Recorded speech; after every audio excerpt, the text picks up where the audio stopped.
It's time for your daily dose of all things Chicago sports. This is the Daily Score. Now, here's your host, Mark Grote. How we doing, everybody? Happy Friday as the Bears digging in, getting ready to play at Cleveland and keep this roll going, whatever it is, whatever it leads to. But it's been enjoyable, and like I said, we'll see if the Bears keep things going on Sunday against the Browns.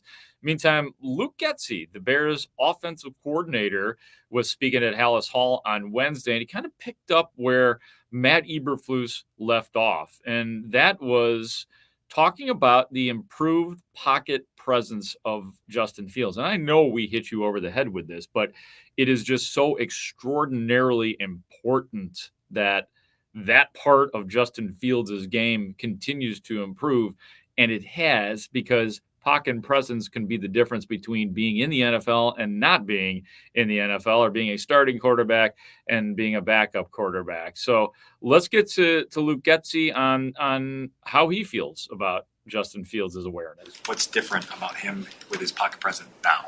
Yeah, I think the biggest thing behind all that I've mentioned in here before is just the awareness of what's going on around you, right? I think that when you know what you're doing, when you know what the people around you are doing, I think that gives you comfort to go play a little more free. And the more he plays, the more that's going to continue to grow. And I think that's more of a natural progression for a young guy. Pocket presence is not it's one of the hardest things that position has to do, right? You got these crazy beast all over it, like running around all over the place. And how do you avoid? When is it time to escape? When is it time to slide and throw?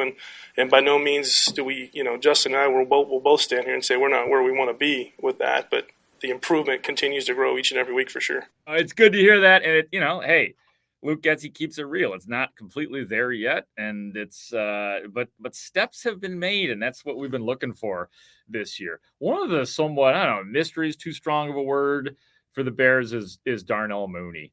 Darnell Mooney this year, 27 catches on the season, which obviously is not a very high total. 27 catches for 365 yards. He does have a touchdown.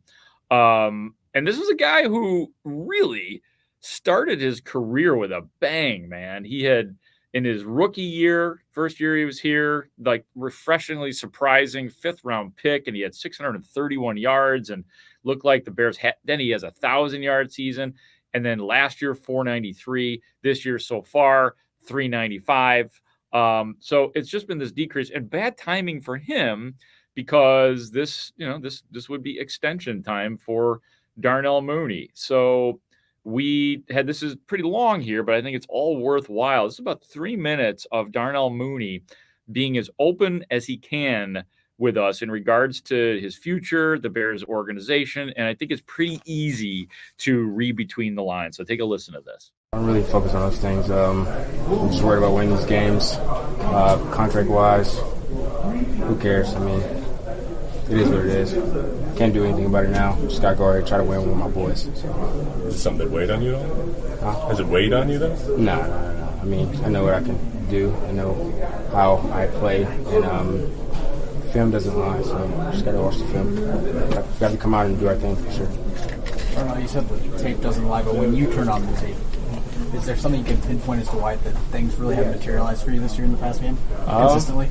I mean, it's been like that for me for the past 2 years. I mean, so it's all about, the best situation. So whether that be for me or anybody, you always got to be in the best situation to, improve or produce as you are as a player. So I'm doing whatever I can on the field just to get open and run my route as fast as I can and get open. So I'm doing pretty well at that. So just got to keep doing that. And when the ball comes, I just got to make the catch and do whatever I can after the catch. Is your best situation being here long term?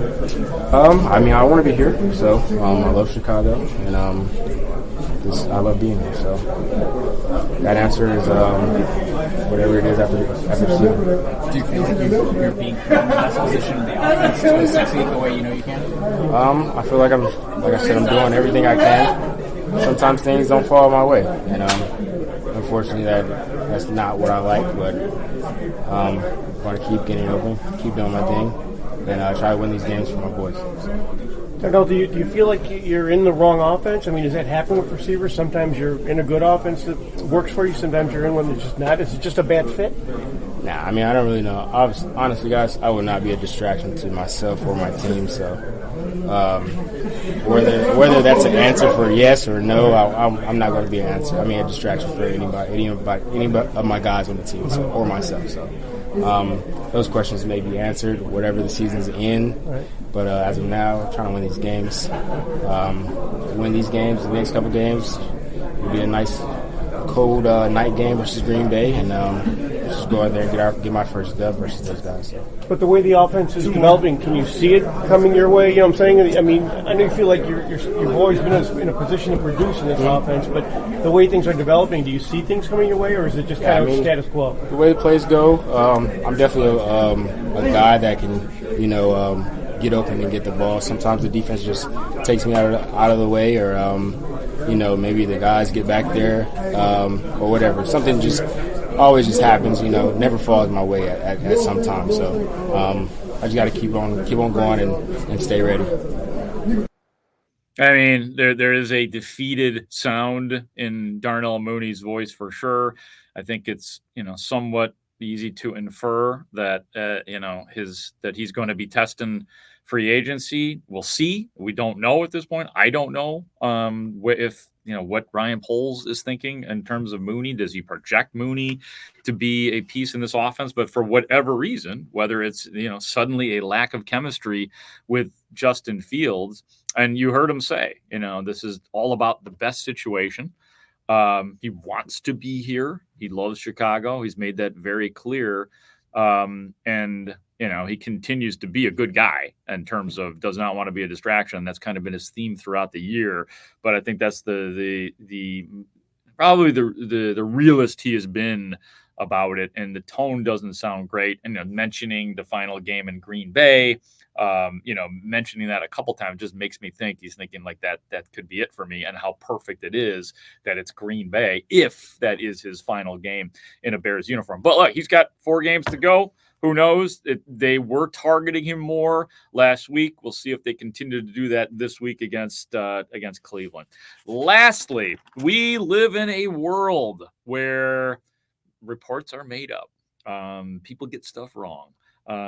People try to play reporter when they're not reporters, and that happened again.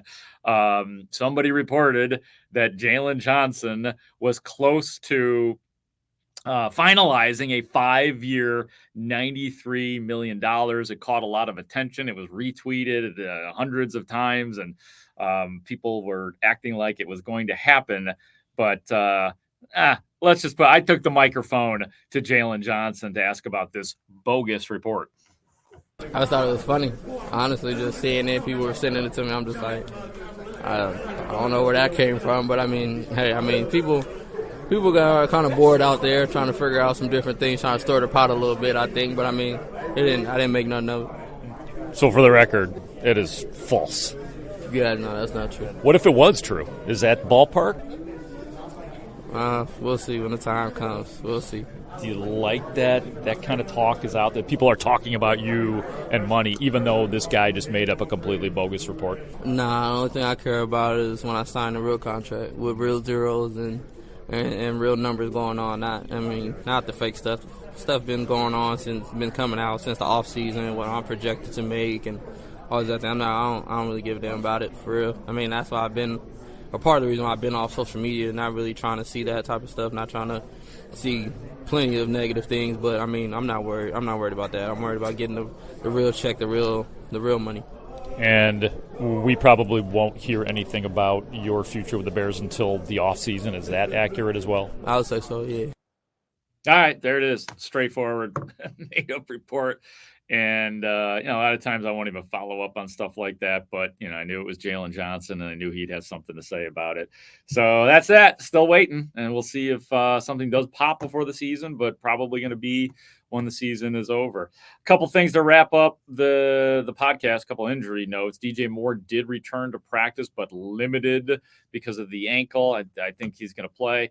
Don't know about Jaquan Brisker. He missed practice today with a groin injury after being limited, so he was actually downgraded. We'll find out on Friday if it's trending good or bad for him. I'm a little skeptical. And guy that plays like that, and we saw him go down for a couple plays last week, I would say that he probably could use a day off, and it's not great timing. It's not great timing at all with this team on a roll in an important game if the Bears really think they're going to make the playoffs.